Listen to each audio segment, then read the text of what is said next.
Dear students, greetings to you all. I just uploaded an e-content on Dante's Divine Comedy Inferno, Canto 3. Now we'll see in this particular e-content the summary and analysis of Canto 4 and 5. So we see here in Canto 4 how Dante wakes to a clap of thunder. He has been in a deep sleep for some time now, so his eyes are rested. He finds himself across the river Acheron and on the brink of a deep abyss from which he hears the thunder of hell's eternal cry. Virgil asks Dante to follow him, but Dante is wary because Virgil is deathly pale. Virgil explains that his pallor is due to pity and not out of fear. The poets Dante and Virgil enter the first circle of the hell, Limbo. This is the place where virtuous pagans reside.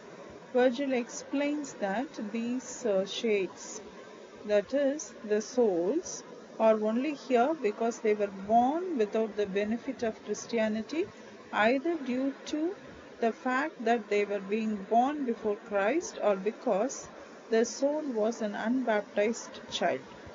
Dante asks if any soul was ever redeemed from limbo, and Virgil tells him that the Mighty One came once and took a number of souls to heaven. So the two poets, Virgil and Dante, have been walking during this conversation and they pass by the wood of Limbo. Dante sees a fire ahead and realizes that figures of honor rest near it. He asks Virgil why these souls are honored by separation from the other spirits, and Virgil replies that their fame on earth gained them this place. So between hell proper, the place of punishment, and the vestibule, Dante places the circle of limbo, devoted to these people who had no opportunity to choose either good or evil in terms of having faith in Christ. So this circle is occupied by the virtuous pagans, those who lived before Christ was born, and by the unbaptized. A voice hails Virgil's written, and the shades of Homer, Horace, Ovid, and Lucan approach the two poets. Virgil tells Dante their names and then turns away to talk with them. After a time, the group salutes Dante, saying they regard him as one of their number.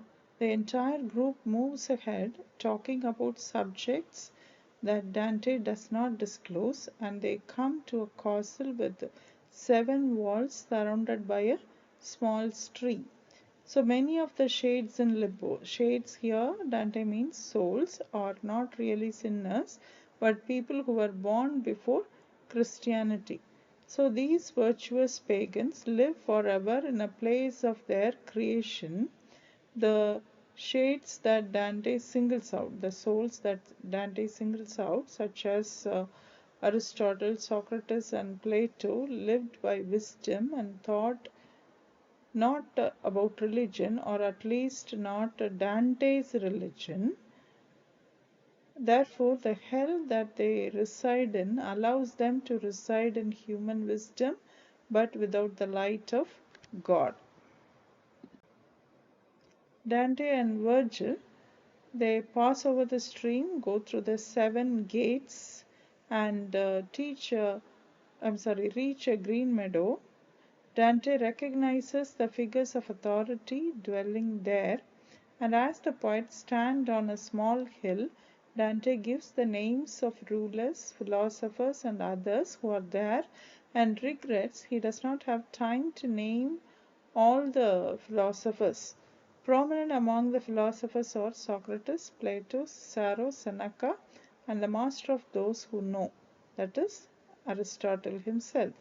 Dante and Virgil leave this quiet place and come to one where there is no light. Dante and Virgil, they descend to the second circle, and this second circle is one smaller than the first circle. So this is the actual beginning of hell, where the sinners are punished for their sins. So we saw in the first circle there were people who could not take a decision, who could not make a choice. Okay, so we saw in Canto 3 that how those people were at the entrance of the hell. Okay, so they were actually not sinners, but according to Dante, not taking a decision itself is a sin. And it is also a forerunner to the existentialist philosophy that not taking a choice itself is a choice. Okay, so those were the people, the angels who did not take the sides of either God or the Lucifer. They were also there. Okay, so it is the first circle is not meant for the sinners, but actually for the people who did not make any choice in their life. So the hell actually begins from the second circle. Okay, so this is the actual beginning of hell where the sinners are punished for their sins. So here Dante witnesses Minos, a great beast, examining each soul as it stands for judgment. Minos, he hears the souls confess their sins and then wraps his tail around himself to determine the number of circle where the sinner belongs. So it is Minos who judges the depth of the sins of each souls and sends them to different circles of hell accordingly.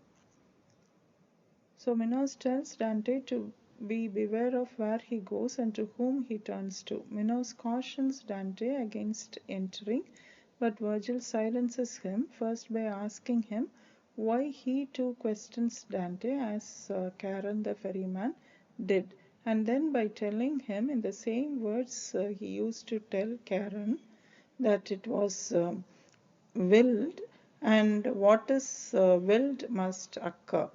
So the word heaven is not used not only in this uh, particular circle but anywhere else in hell.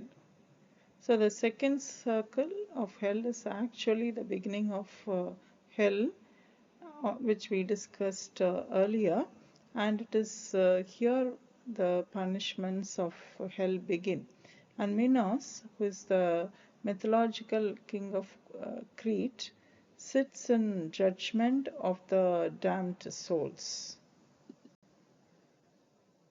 Dante, he beholds a place completely dark in which there is noise worse than that of a storm at sea, lamenting, moaning, shrieking, the spirits are whirled and swept by an unceasing storm. Dante learns that these are the spirits who are doomed by carnal lust. So he asks the names of some that are blown past, and Virgil answers with their names and some knowledge of their stories. So, circle 2 in hell is meant for the sinners of carnal lust. So, these sinners are tossed and whirled by the winds. As in life, they felt themselves helpless in the tempests of passion. Okay, so the punishment, the befitting punishment for them is they are whirled by the winds, just like they had sinned because they were struck by tempests of passion. So this canto also begins descriptions of the circles devoted to the sins of incontinence, the sins of appetite, the sins of self-indulgence, and the sins of passion. So Dante then asks particularly to speak to two sinners who are together, and Virgil tells him to call them to him. In the name of love they come, and one thanks Dante for his pity and wishes him peace, and she then tells their story. She reveals first that a lower circle of hell waits for the man who murdered them. With the bowed head, Dante tells Virgil he is thinking of the sweet thoughts and desires that brought the lovers to this place. Calling Francisca by name, he asks her to explain how she and her lover were lured into sin. So Minos, like the other guardians of hell, does not want to admit Dante, who is a living being, and he is capable of being redeemed. So, as he is capable of redemption, Minos doesn't want him to enter this particular circle. But Virgil forces Minos to let Dante enter. Among those whom Dante sees in this circle too are people such as Cleopatra, Dido, and Helen.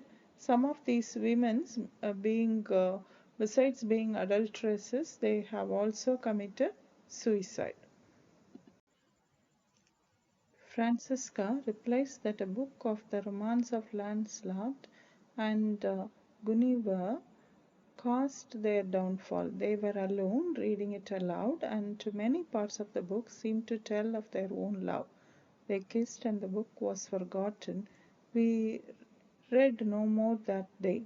During her story, the other spirit weeps bitterly, and Dante is so moved by pity that he also weeps and faints. So, with that, the canto number 5 gets over.